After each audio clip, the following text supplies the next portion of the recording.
यही बहुत बहुत धन्यवाद। Shri S. Niranjan Reddy, 7 minutes. Thank you, Honorable Chairman, sir.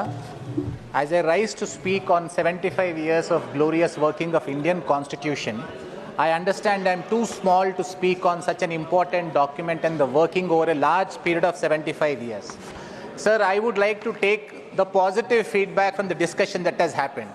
While I have seen sides trade allegations against each other, what was discernible was everybody is committed to maintaining the constitutional ethos and abiding by the Constitution. Sir, I find unanimously the entire House believes that the Constitution needs to be followed. So that is the largest takeaway from me from this particular discussion, sir. Sir, we have traveled far. From the doomsday predictions, as was mentioned by the leader of opposition, by Mr. Hardeep Singh Puri, I completely second them that we have now defied not only these doomsday predictions, but we have turned out to be one of the most vibrant democracies. Sir, I think the time has now come and a necessity has arisen that we have to look forward. Sir, I would like to touch upon 3 points given the short time I have.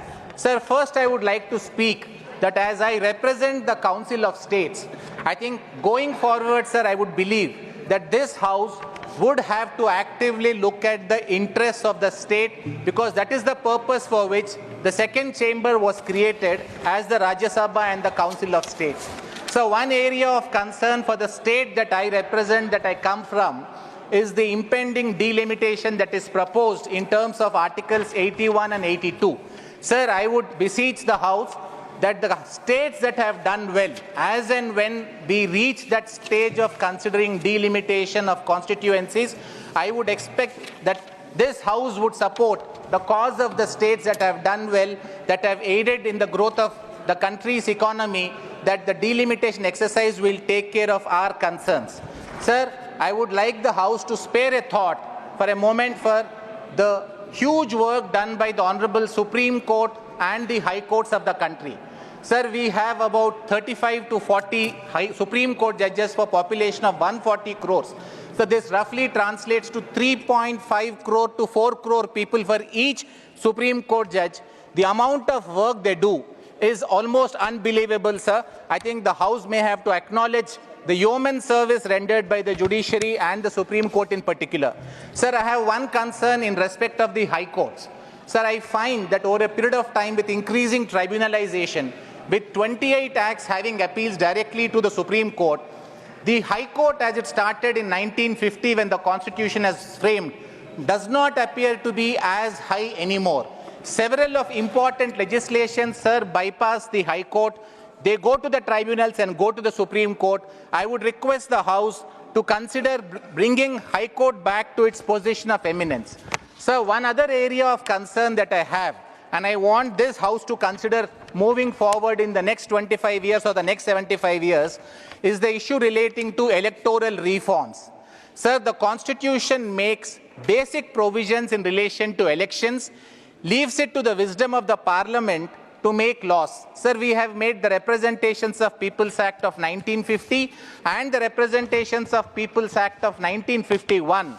But both these enactments, sir, may need certain relook in terms of electoral reforms, sir, because elections are becoming increasingly costly. Someone like me, while I'm a successful professional, sir, I don't think I would be able to contest a Lok Sabha election or even a member of Legislative Assembly election from the state I represent or the neighboring states, because elections have become too expensive. I think all of us need to work towards bringing up some law. The Constitution left that responsibility on the Parliament, sir. It is us as a Parliament that needs to rise up. We need to relook at that 1950-51 Acts to make some important legislative reforms in election laws to ensure that the best people represent the legislative houses and the parliamentary house. Sir, one other area of concern, and I think this is something that we need to look at actively, sir, is health education.